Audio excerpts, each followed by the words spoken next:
Hey guys, and welcome to another one of our podcast episodes here on Ghost Countries. So, this is where we dive into deeper detail on one of the, ghost countries covered in a regular episode. And today that is going to be the Republic of the Rio Grande. But as always, I'm not alone. I'm joined by my co-host over in Germany, Manuel. Hey guys, welcome to our newest podcast. I hope you liked the previous ones, and we're doing our best to give you another great episode. Yeah, no, definitely. And just a quick heads up again, if there's any issues with the audio, if it's tinny, if it comes in and out, we're really trying to fine tune OBS, but we have been having reoccurring issues. So I think everything should be okay, but just a quick heads up on that. You guys cannot imagine like what we went through Yeah, actually. yeah, no, OBS can be it's a, well, anyway, we'll move on.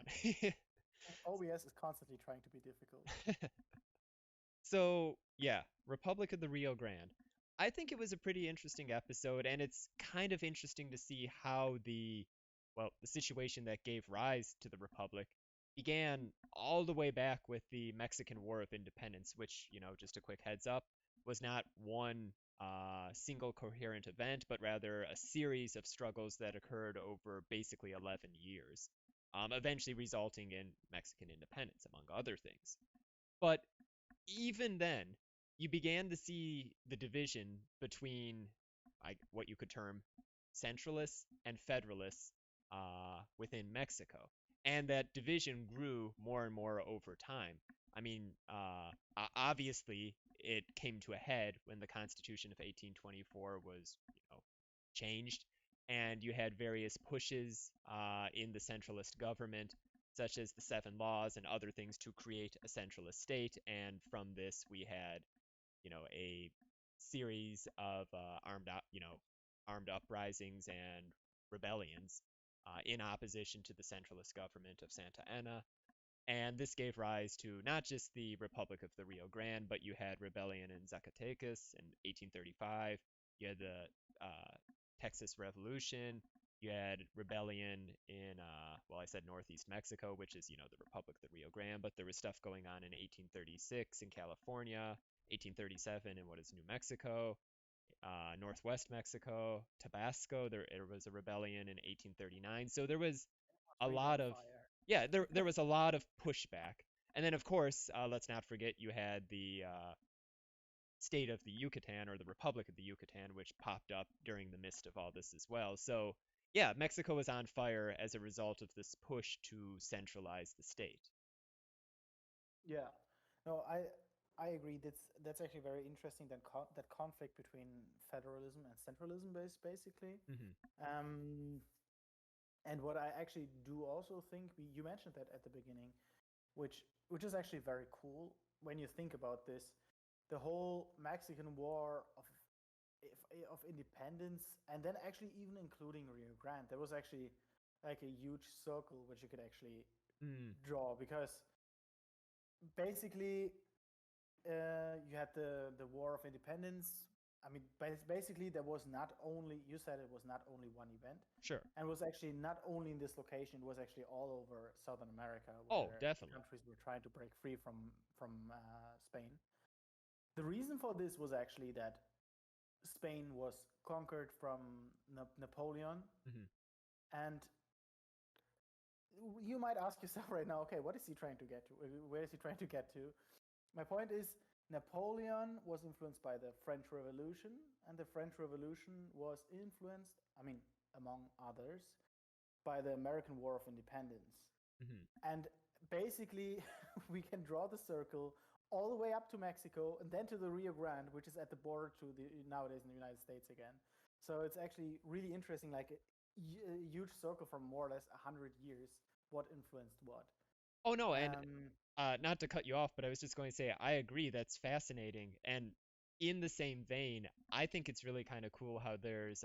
I'll let you finish your thought, but I was just going to say there's a lot of parallels, in my personal opinion at least, with this clash between the Centralists and the Federalists in Mexico, and the Civil War in the U.S. Again, I'm not saying it's 100% the same, but you definitely did have, echoes of like the North versus South, the Centralists versus the Federalists. There are similarities. Yeah, like I mean, the American Civil War. I'm not that much into it. I mean, I don't know much about it. I know a little, Hmm. like what you actually get from, yeah, some books or even, let's say, references in media and stuff. Sure, But I wouldn't say that I know a hell of a lot of things about that. sure, sure. But yeah, I think that is anyway like, yeah, always a struggle, or very often a struggle, like where you have federalists against centralists. Hmm. Um, I mean, for example, Germany nowadays is a federalist state. Same goes with the US.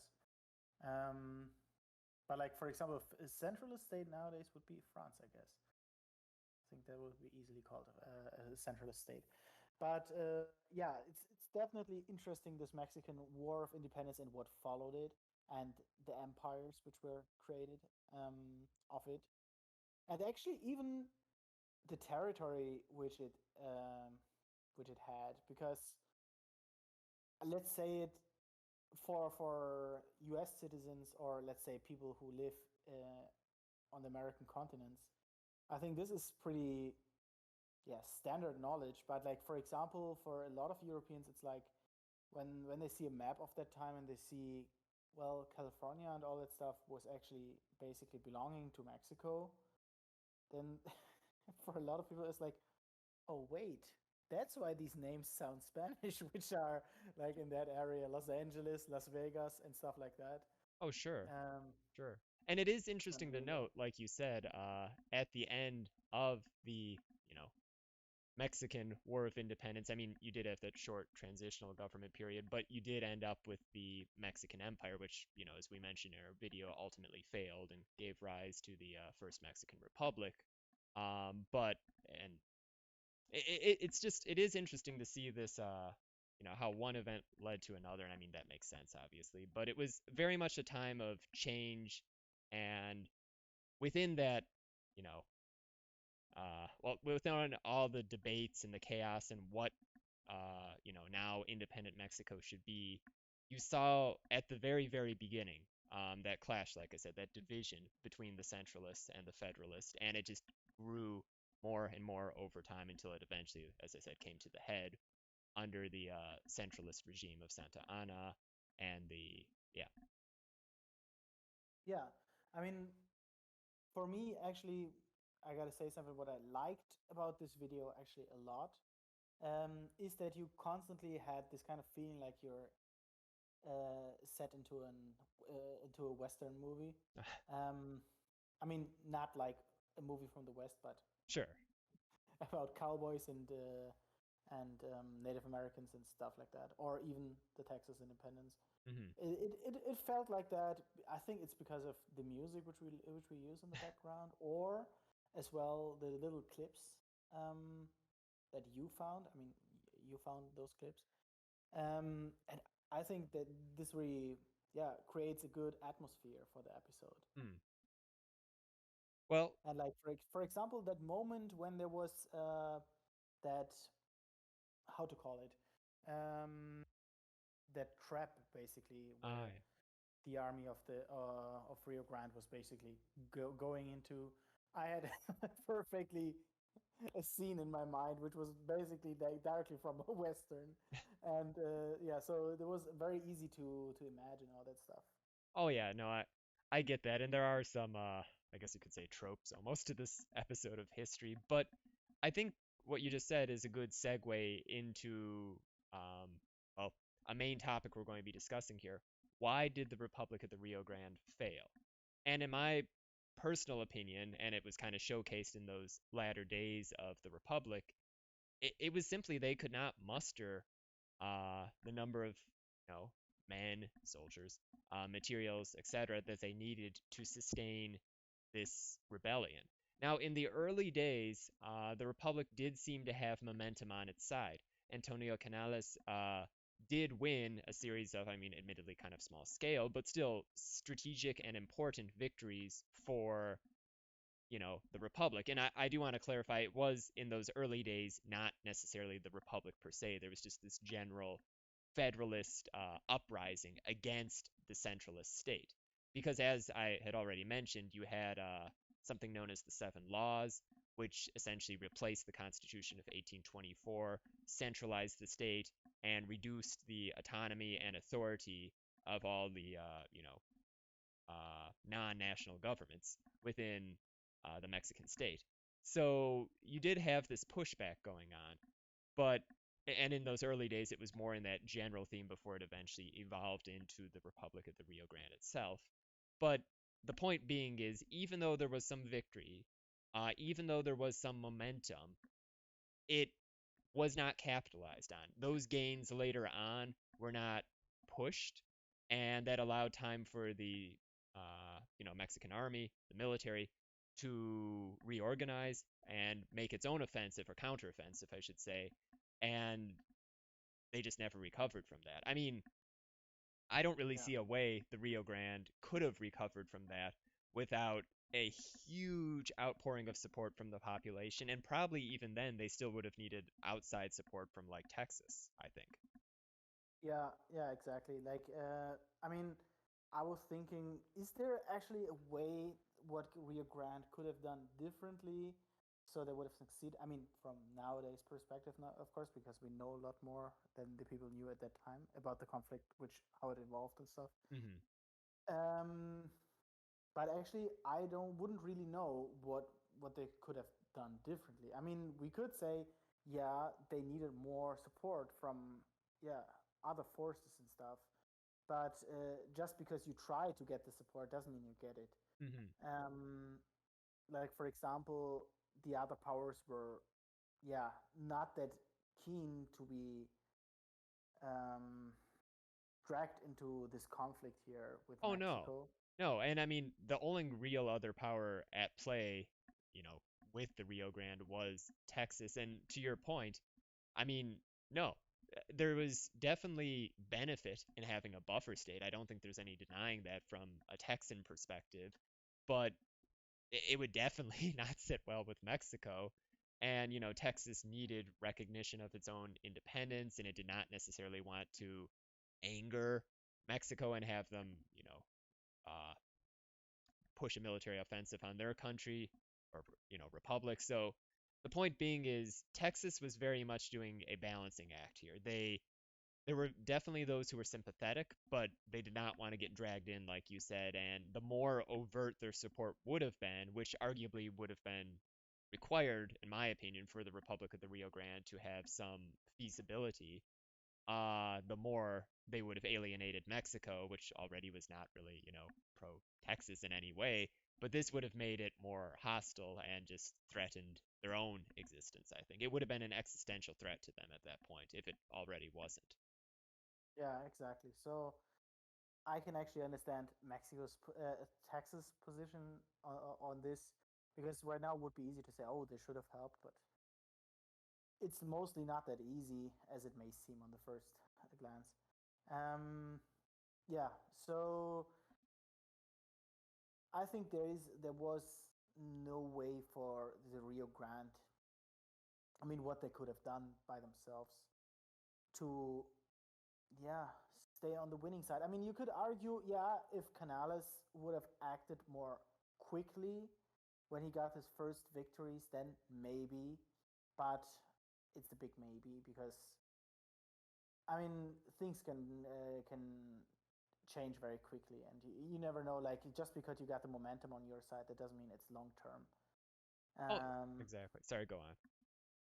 yeah, so like except for maybe that Canales did a strategic mistake, I don't know if on the long term we would have seen an independent state of Rio Grande. Hmm.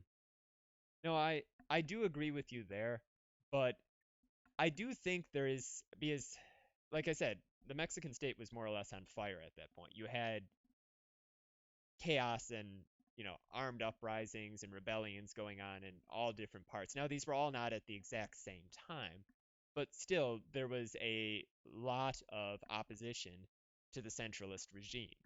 And I do think within that environment there was the possibility that if the uh, leadership of the Republic of the Rio Grande played their cards right, they could have maybe not necessarily secured their independence in perpetuity, but I think they could have at least secured, their de facto autonomy, and made it all the more harder for the centralist state to regain control over you know, that part of Mexico. But the only way I see that occurring would have been, yes, they would have had to consolidate their positions. Yes, they would have had to push their military advantages much more early on. But I think they would have had to play the game differently and succeeded diplomatically with Texas. They would have needed more material support, maybe even volunteers and stuff of that nature coming from the north down into the Republic of the Rio Grande. And if they had done that all, maybe they could have held off. I'm sure they wouldn't have been able to hold everything that they claimed was the Republic of the Rio Grande, but maybe they would have had, something, maintained some territory. And who knows? If the war dragged out, if this became kind of an ongoing, I don't want to say guerrilla war, but if it had just dragged out and the losses on the Mexican side were great and they weren't really advancing, they were gaining a bit of territory here, losing some there, setbacks continued to occur. Who knows, in combination with everything else going on, what this would have meant for the viability of the regime back in Mexico City? Would the centralists have begun to lose, support? Would they have lost their credibility? Would there have been like internal friction within the more conservative political groups? Who knows? And all of that together could have made a situation, I think, in which the Republic could have been viable. But yes, a lot would have had to go in its favor, and I think it's an uphill battle. Yeah, and it was basically, I mean, it's true what you said. And basically, most of that was actually depending not on the Republic of the Rio Grande itself, but actually more on the Mexican Empire and how its Oh, you mean stability Mexico? was Yeah. actually working out. Yeah. So I was actually thinking, so if there was uh, an independent state of the Republic of the Rio Grande later on, and let's say things went how they went, and Republic of the Rio Grande established themselves as an independent country. Texas did too. Let's say it in this scenario, Texas is an independent country. Hmm. Um, do you think? I mean, what do you think would have been more probable? Like either a fusion of those two, or that they both stayed independent countries per se? That's a really interesting question because in every scenario we've talked about, the only way we really see the Republic of the Rio Grande having, becoming an independent state would have been with heavy Texan support. Now, would that have meant Texas essentially controlled it? Would it have essentially become a puppet state to Texas? I don't know. I kind of feel with the general threat posed by Mexico, even if a whole bunch of stuff just hit the fan at once and the Mexican government was in chaos and there were problems all across the country, I still think Texas and the Republic of the Rio Grande would have had to I don't know, they would have had to come to some sort of mutual relationship in my opinion because I think they both would have known in some sense of the word there's a much bigger threat, to the south of them. And if the winds were to blow in a different direction, things could end up really badly. So it was in both their favor to have each other, strong, stable, and ready to defend the other in a sense. So I think you could have seen an independent republic of the Rio Grande and possibly in that situation a Republic of Texas that remained independent. Maybe it still would have gone, uh, down the path it did and become part of the U.S. But in this situation, maybe not. Maybe it would have, maintained its own independence and asserted its territorial claims elsewhere, because that's something I think a lot of people don't recognize. But the territory claimed by Texas isn't just what, you know, is the state of Texas today. It included parts of Oklahoma, pretty much all of eastern New Mexico. You even had bits of Kansas, a decent chunk of Colorado, and it went all the way up north to what is now Wyoming. So maybe Texas would have began to push these territorial claims. And if Mexico was truly in chaos, I could kind of envision the Republic of the Rio Grande also beginning to push its claims, I shouldn't say its claims, but maybe push into other parts of what was then northern Mexico, and, you know, try to try to acquire new territories itself. Again, especially if the Mexican government was in chaos, consumed and distracted by events elsewhere. Okay, but so what your point is as well that it could have also been that taxes never became part of the United States. It could have. I mean, Um, I think it's a possibility, and that would have completely changed regional history. yeah, as well with the expansion to the west would have been a little more difficult as well. Um, but the only problem that I see here is if taxes never became part of the United States. I mean, then I mean, how would it work with all these prejudices? I mean, for most Europeans, Americans are like it's all taxes. You know, it's the same like Germans. We all here with our sauerkraut and our lederhosen and stuff. Yeah. So it's the same like with the United States. You either got New York City or California or Texas. That's the 2 points where to go in the United States. Well, Um, no, but to be fair, like it would have drastically changed not just the regional history there, but that of the United States and Mexico. Because think about it, if we had some, I don't know what you want to call it, but like greater Texas Republic that not only claimed all the quote unquote territory of Texas, but maybe expanded west and southwest to some degree, and then maybe along its southern border, you had the Republic of the Rio Grande more or less following the Rio Grande and moving toward the Pacific, Baja California, Sonora, Chihuahua. Um, I don't. This would have been weird because you would have had these two like bands, these two different states, and yeah, that would have completely altered the course history took for the United States. Not just that, but like national identity would be different. Who knows? I mean, it would have been interesting. Then again, there's still the possibility Texas could have, become part of the U.S. and maybe even the Republic of the Rio Grande might have yeah, gone down a similar path. So maybe it would have brought the U.S. Further south in a sense. I mean, there's just so many different ways this could have gone if the Republic of the Rio Grande maintained its independence and somehow was able to stave off the, Mexican military. yeah, and to your point, what you said before, actually, I think it's a viable point to say like if Rio Grande could establish itself as yeah breakaway state basically. Uh, I mean, the possibilities for other rebels. I mean, it would have been high. There would have been a higher probability that they can succeed too, Hmm. because yeah, I mean, it's always about prestige as well and about stability and power. And if the central state is heavily weakened, there could have been other states which followed, which could have basically led to a split up of the whole Mexican empire.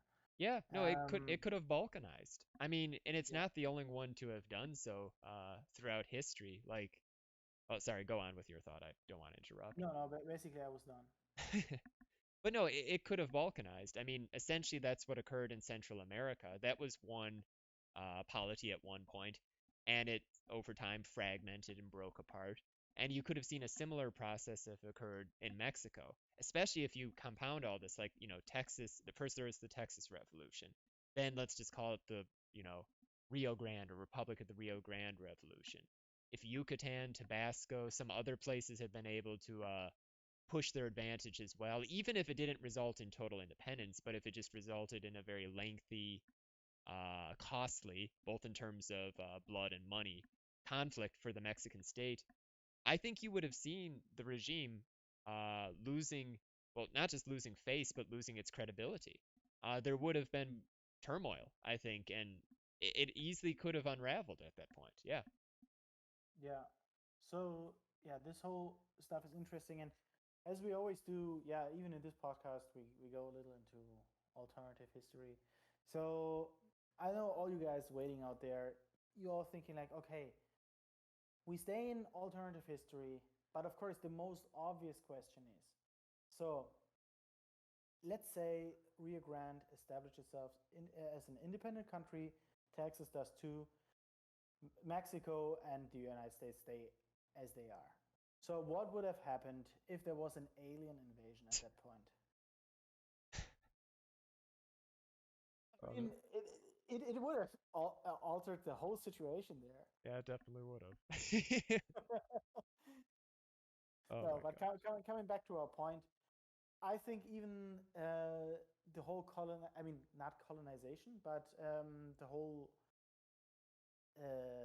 point of going west, the American expansion and stuff, Hmm. it would have changed that situation too. I mean, if Texas and the Rio Grande Yeah. were in play, and who knows how it would have gone from there. And that's actually very interesting to think about this because we don't know, for example, if Texas would have pushed for more territorial gains or Republic of the Rio Grande, or maybe a fusion of those. And it could have changed definitely the whole western coast of Northern America and how the situation is.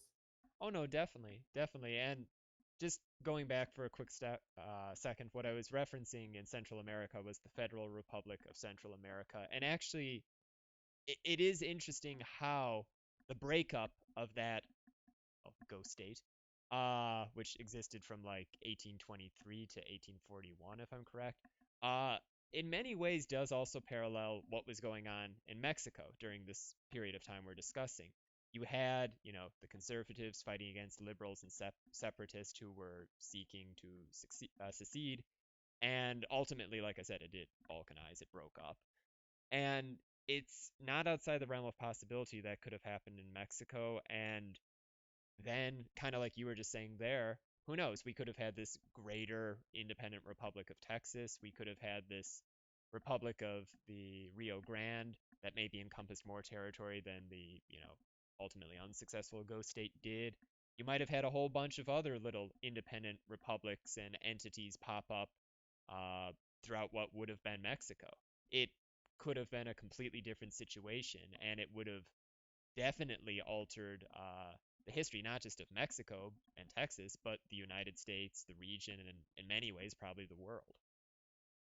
Yeah, yeah, definitely. And what is actually for me always very, very weird thinking about these situations is that it's actually not that long time ago. Yeah. Because, I mean, in my head, there is always like, and let's say from a German perspective, there is the Second World War. Yeah, a long time ago, but grandparents still remember it, or great grandparents. Then there is coming the First World War, which is basically, yeah, a little more away, but still in the reach. And then, at least in my head, there's a long time nothing. Like, for example, if I think about the Wild West, like for example, as we mentioned before, that is for me always like, ah, that's so long time ago. But actually, there was, yeah, like just some years basically before the First World War started. It Hmm. was like 2 decades before or something that the Wild West was still active actually. So that's actually really crazy to think about because in my head it would always like, oh, that's 200, 300 years ago, but no, no, no, it's actually okay. Right now it's 2021, so it's so it's 150 years ago, but actually it always feels a lot more far away. Oh no, I get what you're saying. Even though it is, quite a number of years back, in the grand scheme of things, it's not really that far back in time. And Yeah, stuff that happened back then still, even though it does feel quite removed from today, still does have its consequences, both good and bad. And, history continues to be felt. It's not just relegated to some distant, year in the past. It still is there, and people still experience it in many ways today. Um, Now, I don't know if this is worth mentioning. This is completely off topic, but you can still experience the Republic of the Rio Grande. It's a restaurant in McAllen, Texas. So in a sense, you can still visit it. yeah. I mean, like that's definitely gonna be one of our specials that we can do. So, dear owners of the restaurant Rio Grande, Yeah, we have. we did advertisement for you here for free. Oh my gosh. Yeah, So, there's no paid endorsement or anything here or anything like that. And also worth mentioning, there is a museum about the Republic of the Rio Grande in Laredo, Texas. It's pretty small, but from what I've seen, it looks like a pretty decent museum if you want to go and learn about, the Republic of the Rio Grande and its brief, but still, I think, important and significant regional history. So definitely worth checking out if you're ever doing a trip or just in the area. Museums in general are underrated because some are really interesting, but you got to take your time and take a yeah. I mean, take your time to look at things. Then it's cool. But because if you just rush through it, then basically it's almost never cool. Oh So yeah, no, completely. yeah, go check it out. Definitely, definitely. And I mean, this is probably one of our shorter podcasts, but I think that pretty much covers our bases. Like, just to recap everything one time, I think Yeah, we both feel that things were stacked against the Republic of the Rio Grande. For it to have been feasible, a lot of things would have had to have gone right, and that's not just things that were under the control of like Canales and others. No, you would have needed outside support from Texas. You would have needed more, well, chaos and disorder within the Mexican military, maybe the political situation as well. You would have needed a lot of things to go just right to make a situation where they could not necessarily win outright, but hold.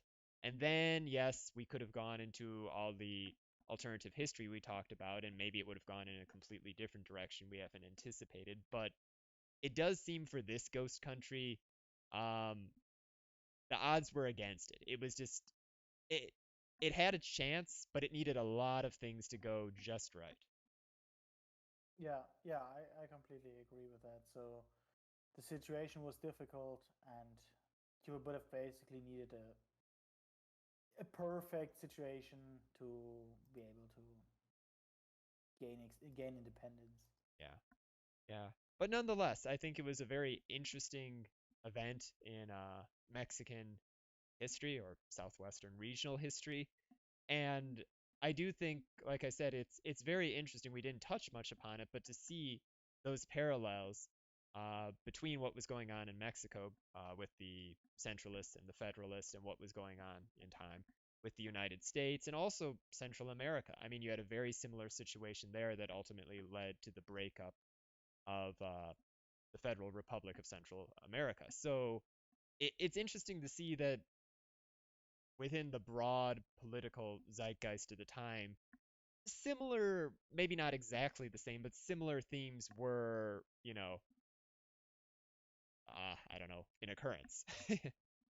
Yeah, yeah, I totally agree with that. Um, so yeah, as you already said, I think this is a shorter one, but I think it's good. I mean, if I'm not mistaken, our episode was shorter than the other ones too, right? Yeah, no, this is one of our shorter podcasts, but no big. Yeah. So short and compact, but yeah, I hope you liked it. I enjoyed it very much. And if you have suggestions for us, or was there something that we forgot to mention, or what you thought would be worth mentioning it, write it down in the comments. Oh, definitely. Same if Uh, you have any ideas for like how maybe the Republic of the Rio Grande could have worked or what might have happened if you don't think our very casual look into the alternative history was on point, feel free to let us know how you think it might have gone. yeah, exactly. So then I'd say we're done for today. Yeah, Um, yeah, so we'll see you next time for our next episode. yeah. So I guess with that, see you later, guys. Peace. Bye.